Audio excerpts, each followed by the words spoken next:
বন্ধুগণ, আমি কবি মহিউদ্দিন চৌধুরী মাইকেল আপনাদের সামনে উপস্থিত হয়েছি একটি অনুকাব্য পাঠ নিয়ে।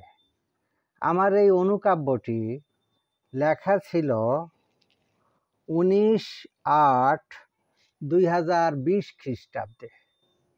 এই অনুকাব্যটি আমার দ্বিতীয় কাব্যগ্রন্থ স্মৃতির স্পন্দন বইয়ে 32 পৃষ্ঠায় লিপিবদ্ধ।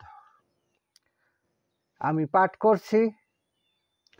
অসম কল্পনা। কল্পনায় শান্তির জাল বোনা যায়, বাস্তবে তা কখনোই যে সম্ভব নয়। নির্বোধরাই তো এসব করে বেড়ায়, সফল হয় না ওরা এসব কখনোই। রূপ নেয় না যে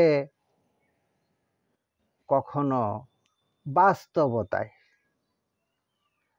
কারণ অসম কল্পনা, তাই সম্ভব নয়।